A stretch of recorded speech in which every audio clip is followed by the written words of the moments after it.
pag nagkakaaberya yung mga makina, mabilis ba yung tech support? Kasi alam ko, mahaba yung panahon na nagpa-practice yung paggamit ng mga machines na yan. Pati yung mga machines na yan ay dinadala rin sa mga media offices, no? So, wala dapat masyadong surprises. So, gaano ba kahanda yung sistema para tumugon dyan sa mga aberya na nagaganap?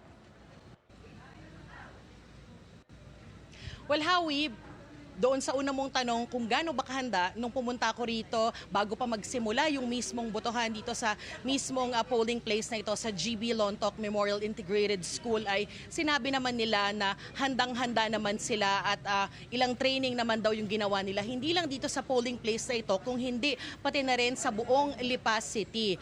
Yung mga aberyang na experience dito, katulad nung niluluwa yung mga balota o hindi agad na ipapasok o na i-feed. At bukod doon kanina, nag-report din ako tungkol sa mga blankong resibo na inilalabas ng ACM. Ilang ulit silang kailangang mag-try, mag-print at bago lumabas yung mga listahan nung ibinoto ng mga botante.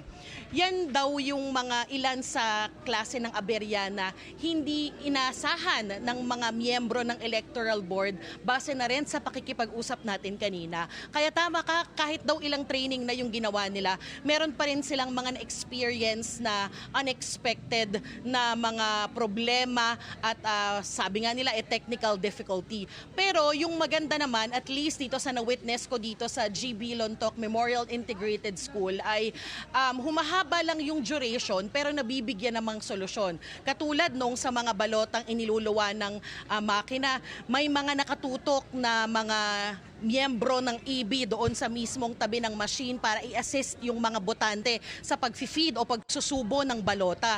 Doon naman sa mga doon sa ACM sa isang presinto na blanco yung resibo na inilalabas at kailangan pang paulit-ulit na magpasok ng smart key yung chairman ng EB doon sa clustered precinct na iyon.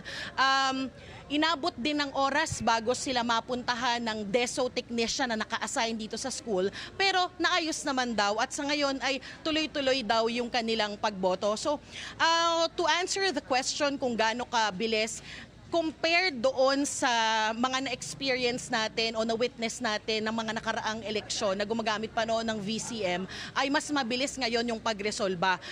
Natatagalan pa rin yung ibang mga botante na nasasaktuhan na may aberya yung kanilang presinto, pero at least ay mas mabilis na kumpara sa dati yung pagre-resolve itong mga issue na ito, Howie.